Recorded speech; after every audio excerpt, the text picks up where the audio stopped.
Good morning. Labas, dali. And of course, they are not. Daddy. They are. Di, ano mo na nga yung laptop ko? Upstairs, and I filmed downstairs, and I'm not moving 100 Patay mo. down. Ha? So we're gonna film. Close mo na. Tapos na yan eh. Of these cool. Ayun, good morning guys. Now those are. Today is Thursday. Diretso yung tulog ni Daddy oh. Sabi namin idlip kami kahapon. Pinauna ko siya. Diretso na. Hindi ko na rin ginising nung gabi na. Hinayaan ko na lang matulog. Tapos bandang alas 5 ata sabi niya, Mami, hungry. Ina-expect ko talaga yun na magugutom talaga. Magugutom siya. Ayan. Kaso, since pagod nga, tinamad na rin sigurong bumangon pa para kumain. Yun. Dire-diretso na.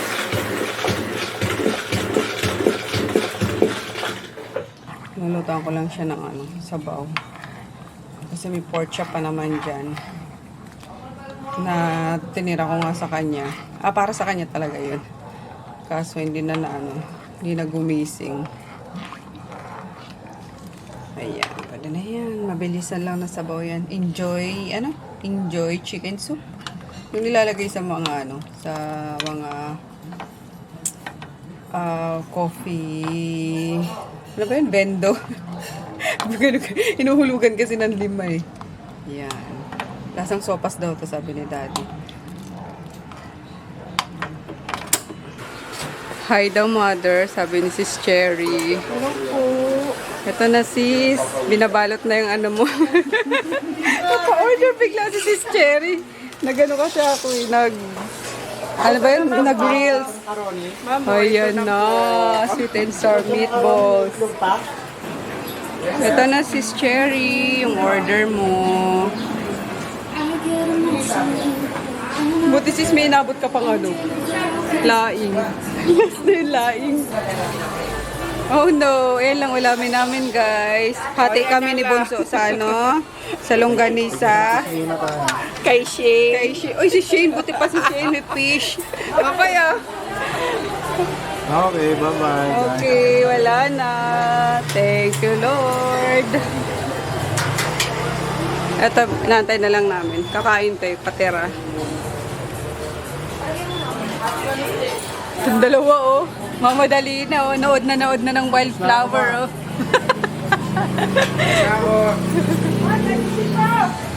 Pwede na yan, bukas na lang. Bukas na lang, bago mag-open daw. Charot. Buti kung nagigising ng maaga, hindi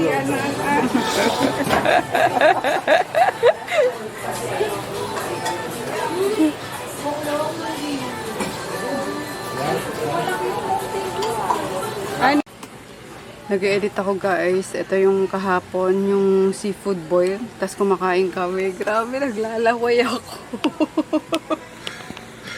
Ganun ako kapag kahit ako, yung di ba, madalas akong kumakain. Madalas ako nag-video na kumakain. Naglalaway din ako guys. Alam niyo, hindi lang kayo natatakam. Kahit ako, kapag nag-edit ako, natatakam din ako bigla. Ito nga, alam mo, yung laway ko talaga sa Oh my God! May tira pa akong doon. May tira pa yung seafood boil sauce. In-store ko lang siya. So, pwede yun sa sa hard-boiled egg. Ayan, pag uwi mamaya, maglaga ako ng itlog. Meriendahin ko. Kasi kanina kumain ako. Maaga akong kumain kanina kasi ng rice. Kaya hindi na ako sumabay kila mama after tinda kumain. Kaya tapos, sabayan ko na lang si Daddy. Kasi nasa, siya. Nasa medical siya. Hintayin ko na lang matapos. Sabay kami mag-lunch. Ayun nga, yung seafood boil sauce. Grabe, ang sarap. Ilalagay ko sa description box, guys, yung recipe. Okay? Para matry nyo rin if ever. Ang haba ng vlog ko, guys. 38 na tong ini-edit ko. Mayroon pa akong kukuhanin dito sa, sa camera. Sorry, pasensya na kayo kung minsan sobrang haba ng vlog natin, lalo na kapag kami mga eating session tayo. Pasensya na. Kasi minsan naman talaga walang vlog. So, buwabawi lang. Pero let me know kung ayaw nyo na masyado mahaba, kung ilang minutes lang yung gusto nyo para matanggal ko yung ibang feeling ko hindi naman masyadong interesting sa vlog. Okay? Ayan, makikinig ako sa inyo. Ay, kasi pag ilan na to, nahaba lagi. Kasi ang sabi ko dapat nasa 20 minutes lang, yung ganyan. Kaso minsan napapasarap talaga yung pag-vlog ko. Halos, alam niyo yun, napapasarap lang guys. Kaya, napaparami yung clips. Pero, ayun, let me know kung okay sa inyo. Mahaba, yung may eating session minsan, or kung gusto nyo, yung mga importante lang talaga yung ipapakita ko. Okay. Dito na kami bahay guys. Dinaanan ako ni Daddy. Sakit ng mata ko. Kaya kasi, nagipag-usap ako sa customer service ng Flash Express. Kasi yung isang umorder sa akin sa Shopee, iba yung dumating. Umorder siya ng 10 cologne. Yung mga inspired cologne from Thailand. Yung mga Johnson & Johnson inspired cologne. Inspired perfume pala. Ayan. Mga baby powder. Tapos in-inspired na perfume. So, yan. Yung umorder si client kasi dadalhin niya sa US. So, kami pa-ship naman agad. Kaso nung dumating today, iba yung na-receive niya, guys. Mga damit pambata. Sabi ko, "Ma'am, wala po kaming damit pambata."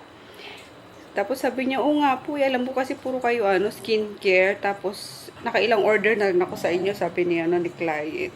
Tapos ayun, ni-raise niya ng return refund. Tapos sabi niya bukas daw baka pumunta siya dun sa Pasadena para kunin yung correct item. Sabi ko, malulugi ako kasi kung nag-request ka ng return refund, tapos kukunin mo pa yung yung correct item. Kumbaga, bali nakadalawang send ako sa'yo. Yung ganon. Pero, we'll see.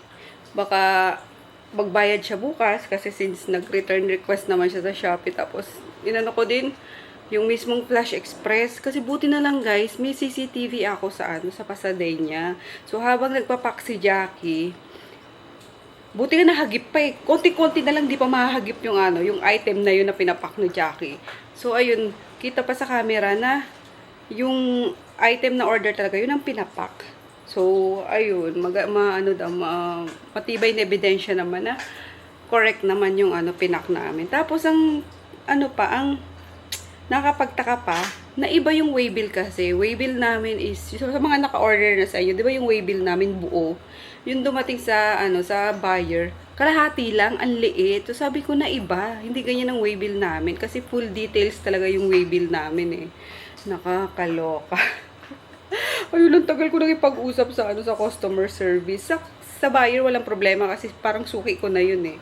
Ayan, sabi ko lagi naman daw tama yung dumadating sa kanya. Ito lang talaga kung kailan urgent kasi dadalhin sa US para sa mama niya. Saka pa nagkaganito. Kaloka. Ayan. So, ayun nga guys, since hindi ako makapagluto today kasi nga yan, bato-bato pa yung mga chicken dyan sa loob. Nag-order na lang ako. Yun. Kaya ganito kami kapag may pasok, may trabaho, minsan or madalas nag-order na lang kami online kasi yung pagod na ako, hindi ko na rin kaya ko pa naman sana, kaso yung pagod ko magpapatong-patong na, alam nyo yun. Tapos yung time pa, kasi totoo ko pa yung yung mga meats, yung kasi wala nga naiiwan dito eh. Wala nang naiiwan. Unlike noon na si Daddy, kunwari tatawagan ko yan, ilabas mo na yung yung chicken, yung ganyan, para pagdating ko lulutuin ko na. Ngayon wala. Kaya, yun, tiyaga muna sila ngayon sa take out, sa deliver.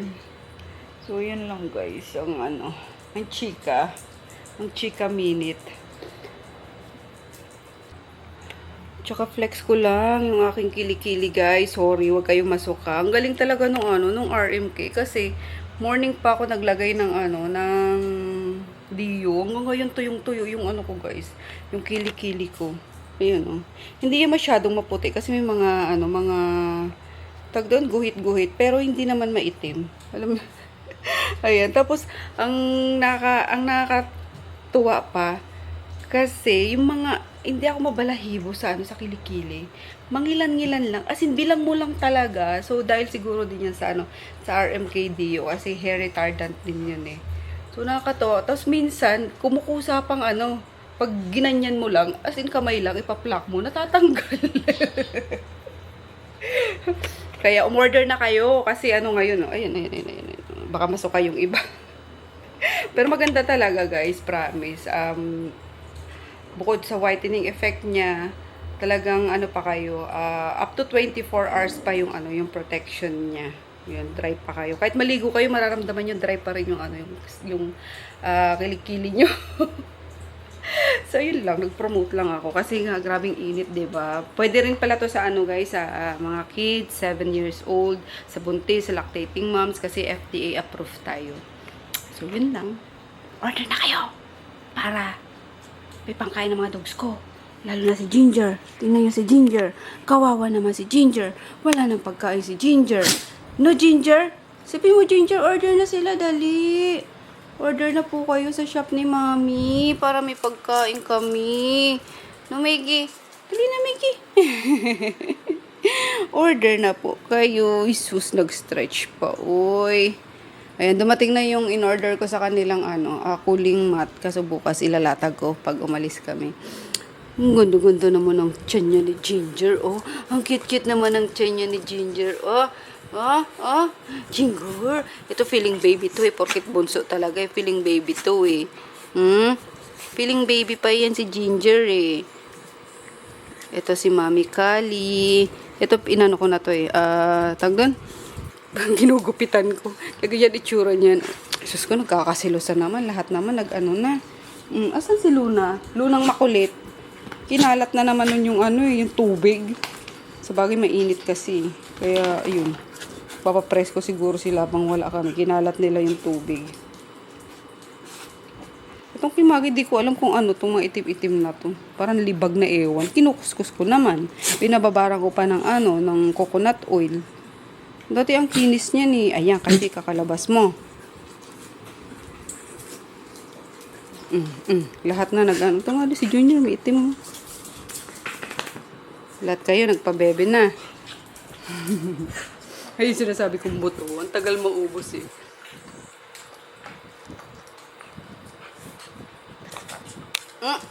Ano yan? Ayan, magpakain na tayo. Habang maaga pa. Alas 7 na pala. Oops! Kala ko maaga pa eh. Pakulo lang ang tubig para yan ako sa rice. Pangsasabaw ko. Doon ko hihimayin yung yung mga meat na init na tubig. Ayun, finally guys, nakapag-freshen up na tayo. At gusto ko nang humiga. Yung katawan ko parang mahahati na naman. Ang Diyos kong dysmenorrhea na to. Monthly na lang. Ang sakit-sakit. Alam mo yung anytime parang nagka-crack yung sa balakang ko.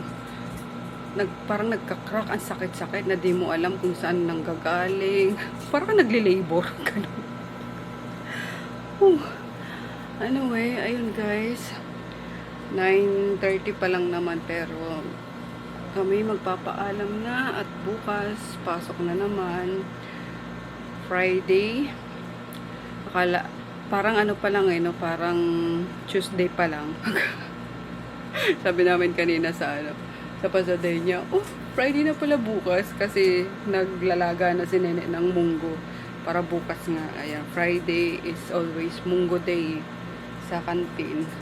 Kaya, ayan, dahil sa 2 days na walang pasok, feeling namin Tuesday pa lang tomorrow. So, yeah, good night. See you bukas.